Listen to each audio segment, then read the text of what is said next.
Halo para pecandu film tapi kurang suka durasi lama dimanapun berada. Semoga kalian semua sehat dan sukses selalu. Kali ini saya akan merangkum sebuah film yang berjudul The Mechanic. Dirilis tahun 2011 dan dibintangi oleh aktor Jason Statham yang berperan sebagai Bishop di film ini. Film ini menceritakan tentang seorang pembunuh bayaran profesional yang menemui banyak tantangan dalam menjalankan misinya. Tanpa pidato-pidatoan, kita langsung saja ke alur ceritanya. Di awal film kita diperlihatkan seorang bos mafia yang akan berenang di kolam pribadinya. Baru saja menikmati berenangnya, tiba-tiba bos mafia itu tewas mengenaskan. Dia dihabisi dengan cara seksama dan dalam tempo yang sesingkat-singkatnya oleh pembunuh bayaran berdarah dingin, yaitu Bishop. Ini dia makhluknya. Setelah kembali ke tempat persembunyiannya, dia mendata setiap calon target atau targetnya yang sudah berhasil ia habisi. Kemudian dia pergi ke sebuah tempat untuk bertemu dengan Harry, yaitu sahabat dan agen pembunuh bayaran. Jadi tugas si Harry ini memberikan info dari atasannya kepada Bishop, siapa target yang akan dihabisi selanjutnya. Di sana Harry juga memberikan imbalan kepada Bishop karena sudah menghabisi mafia itu dengan bersih dan rapi. Karena sudah mendapatkan banyak uang, dia ingin merefresh kejenuhannya dengan datang ke klub malam. Di sana dia ingin mencicipi buah-buahan gondal-gandul yang disediakan oleh mbak-mbak bakul buah. Dia pun menemukan buah segar pilihannya dan langsung melahapnya tanpa sisa. Sip bang, lanjutkan. Setelah merasa puas, dia pun langsung pergi dengan meninggalkan 2 lembar uang 10 ribuan di meja bakul buah. See you, mbak. Keesokan harinya dia mendapatkan misi untuk membunuh target berikutnya. Bishop kaget karena target selanjutnya adalah Harry yang tak lain adalah sahabatnya. Dia meminta bertemu dengan atasannya langsung karena dia khawatir ada kesalahan target. Pemimpin perusahaan agen pembunuhan itu, yaitu Dean, ini dia jenisnya, mengatakan kepada Bishop bahwa sasarannya sudah benar Harry, karena dia telah berkhianat dengan menjual rahasia perusahaan. Setelah Bishop kembali, dia pun menghubungi Harry agar segera pergi dari tempatnya sekarang juga, karena Dean akan segera menghabisinya. Harry pun panik karena dia yakin Dean akan segera membunuhnya. Kemudian Bishop memandu Harry untuk pindah ke tempat yang aman. Dia mengikuti arahan dari Bishop kemana dia harus pergi. Namun setelah sampai di tempat parkir, Harry mendapati mobilnya sudah rusak dan Bishop pun muncul. Harry yang dulunya juga pembunuh bayaran, tentunya insting membunuhnya masih kuat. Dia sangat paham apa yang akan direncanakan Bishop untuk membunuhnya. Kemudian dia mengeluarkan pistolnya dan menyuruh Bishop untuk segera menembaknya. Dan seperti biasa, pembunuhan itu sangat rapi dan tidak ada seorang pun mengetahuinya. Keesokan harinya, Bishop melihat Steve, yaitu putra Harry. Seperti ini makhluknya. Sedang berada di makam ayahnya. Dia meminta tumpangan kepada Bishop untuk pulang. Di perjalanan, Bishop berusaha menghibur dan memujinya karena merasa tidak enak telah membunuh ayahnya. Sesampainya di rumah, Bishop menanyakan rencana apa yang akan Steve lakukan setelah ayahnya meninggal. Dia mengatakan akan pergi untuk mencuri mobil dan mencari tahu sendiri siapa yang telah membunuh ayahnya. Seketika ekspresi Bishop dan Steve berubah. Percakapan itu diakhiri oleh Steve. Dia berkata, "Bishop, penjahat macam apa yang tega membunuh orang tua di kursi roda?" Kemudian Bishop pergi begitu saja. Steve melampiaskan kesedihan dan kemarahannya dengan mendengarkan musik dangdut, minum kunyit asam, dan sambil menembaki benda-benda di sekelilingnya. Suatu malam, mobil Steve akan dicuri. Namun naas, Steve menyerang balik pencuri itu dan menghajarnya dengan brutal. Karena kondisi mental Steve belum stabil, Steve mengarahkan senjatanya kepada pencuri itu, namun Bishop mencegah Steve dan mengingatkan Steve agar jangan membunuh. Bishop menyuruh Steve dan pencuri itu segera pergi sebelum polisi datang. Suatu pagi Steve menghampiri Bishop. Dia mengatakan bahwa dia mengetahui tentang pekerjaan Bishop dan ayahnya selama ini. Dia ingin menjadi pembunuh bayaran seperti Bishop, tapi Bishop malah menyuruhnya pulang. Teringat tentang kawan lamanya yaitu Harry, Bishop menghubungi Steve dan mengatur janji untuk bertemu besok di toko kucing pukul 7 pagi. Di toko kucing, Bishop memberikan kuliah singkat tentang pembunuh bayaran. Dengan sombongnya Steve mengatakan, "Aku bisa melakukannya." Dia bahkan mengatakan kepada Bishop, "Jangan meremehkanku, kau tidak tahu apa-apa tentang aku." Dengan cepat Bishop menjawab semua tentang Steve. Salah satunya Bishop mengatakan bahwa sempak favoritnya yaitu motif polkadot warna pink muda. Steve pun heran mengapa Bishop bisa tahu semua tentang dirinya. Setelah mendapatkan kucing yang pas, mereka pun pulang. Sesampainya di rumah Steve, Bishop berpesan, "Persiapkan sempakmu."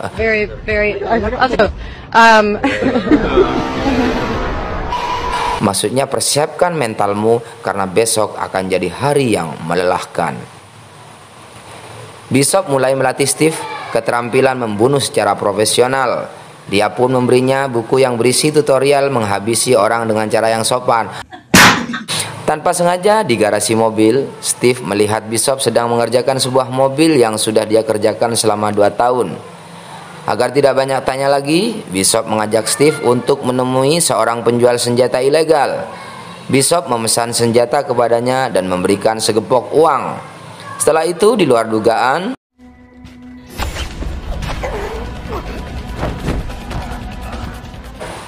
setelah penjual senjata itu meninggal, Bishop seolah-olah membuat dia tewas tergantung.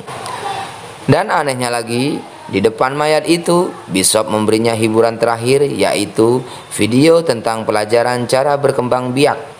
Entah apa dan tujuan Bishop melakukan hal itu. Aduh. Sesampainya di rumah Bishop, Steve menggrepe-grepe alat pemutar musik klasik milik Bishop. Spontan Bishop pun memperingatkan, jangan sentuh benda itu. Bishop juga menunjukkan ruang kerjanya yang berisi foto-foto target pekerjaannya. Saatnya pekerjaan pertama untuk Steve. Bishop mulai menjelaskan target yang akan Steve hadapi. Target ini juga merupakan pembunuh bayaran tetapi ada di kelompok lain. Bishop mengingatkan Steve agar tidak meremehkan orang ini. Dia menyuruh Steve agar menghabisinya di bar dengan racun serapi mungkin. Karena Steve mabuk berat, dia belum bisa menghabisi target di bar. Dia malah diajak oleh target ke tempatnya. Setelah mereka sampai di kamar, ada sesuatu yang aneh pada target. Dia mulai bertingkah aneh pada Steve. Gagah, tinggi besar, ternyata wow, pecinta batang-batangan bre. Batang woi. Setelah target mulai membuka ikat pinggangnya dengan tujuan ingin menunjukkan pedangnya, Steve berusaha mencekiknya dengan ikat pinggang itu. Namun karena body Steve sangat mungil, dia pun terpental. Pertarungan tidak seimbang berlangsung lama. Steve pun menemukan obeng untuk mengukur kedalaman perut target. Namun hal itu sia-sia. Sampai akhirnya Steve menemukan sebatang besi dan menghujamnya bertubi-tubi dan ditutup dengan makanan penutup. Sesampainya di rumah, Bishop memberi saran kepada Steve, bekerjalah yang rapi, jangan belepotan. Malam harinya mereka berdua refresh sejenak dengan datang ke klub malam. Seperti biasa, Steve dengan bakul buah langganannya, sedangkan Steve dengan mbak-mbak yang ini dengan gayanya yang full fresh care. Terlihat Bishop mengambil sebuah paket. Paket itu berisi uang, ponsel, dan foto target berikutnya.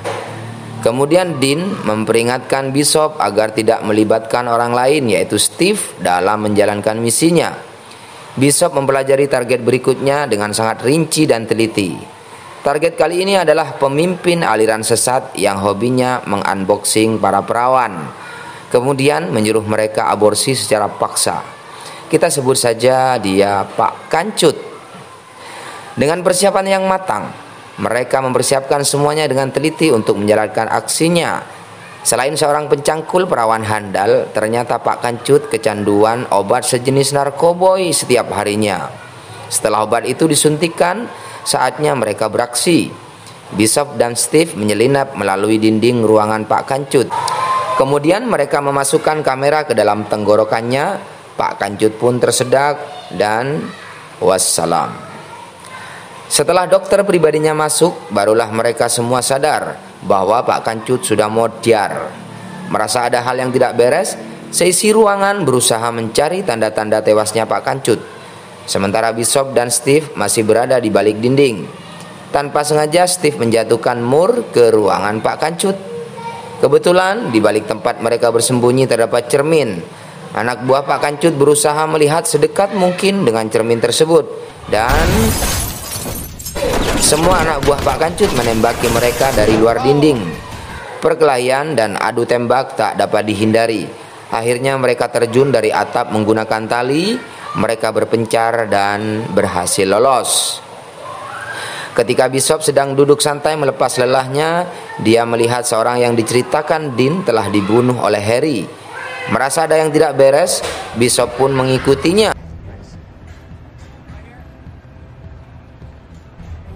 Di dalam bis, Bishop menanyakan kepadanya tentang kematiannya. Dia mengatakan bahwa aku dibayar oleh Dean untuk memalsukan kematianku. Jadi intinya di sini Bishop sengaja dijebak oleh Dean agar mau untuk menghabisi Harry. Bishop merasa telah ditipu oleh Dean selama ini. Merasa terancam, orang itu mulai menyerang Bishop. Perkelahian pun terjadi. Bishop mengakhiri perkelahian itu dengan melemparnya keluar bis dan game over. Di dermaga, ketika Bishop akan menaiki perahu boot untuk pulang, dia diserang oleh beberapa anak buah Dean. Dengan mudah Bishop melumpuhkan mereka semua. Salah satu ponsel mereka berdering. Bishop mengangkatnya. Ternyata Dean yang bicara. Dia menghina Bishop, dan Bishop pun membalas dengan nada ancaman. Di tengah perjalanan, Steve menghubungi dari rumah Bishop bahwa dia berada di bawah ancaman anak buah Dean. Kemudian Bishop memberitahu bahwa ada pistol di sofa dan semua anak buah Dean tewas tak tersisa.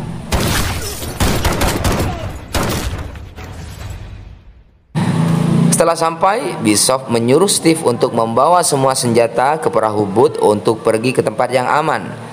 Tanpa sengaja Steve menemukan pistol milik mendiang ayahnya, dan Steve pun mulai yakin bahwa pembunuh ayahnya adalah Bishop. Niat balas dendam mulai muncul di benak Steve. Di perjalanan, Steve mulai memberikan pertanyaan-pertanyaan yang intinya menyudutkan Bishop tentang pembunuhan ayahnya.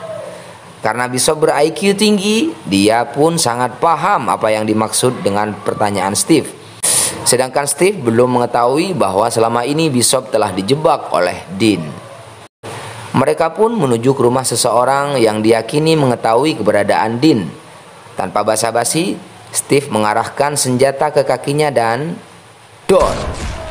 Karena bersikeras tidak mau mengatakan keberadaan Dean, Bishop menyandera putrinya. Kemudian Bishop dan Steve segera menuju ke tempat Dean. Merasa panik, Dean kabur dengan pengawalan yang sangat ketat.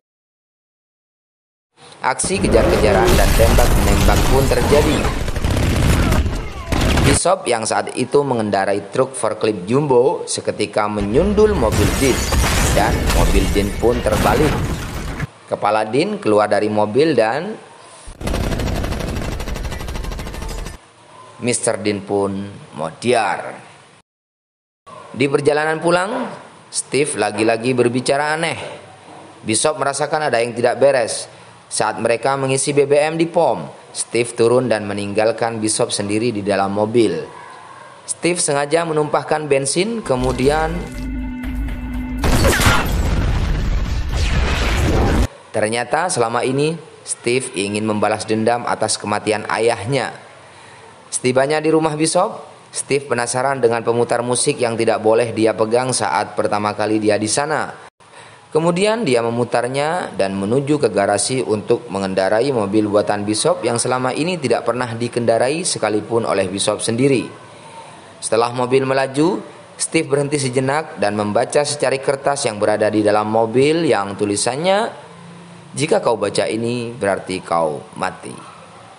Steve tertawa setelah membacanya dan Steve pun matang. Ternyata alat pemutar musik dan mobil itu sudah terhubung untuk memicu ledakan. Hal ini sudah dipersiapkan oleh Bishop. Yang lebih mencengangkan lagi, ternyata ketika di pom bensin, Bishop berhasil selamat dari ledakan itu karena sudah mengetahui rencana Steve sebelumnya, dan film pun berakhir. Pesan di film ini, pilihlah bakul yang benar-benar bakul. Semoga terhibur, sampai jumpa di film-film berikutnya.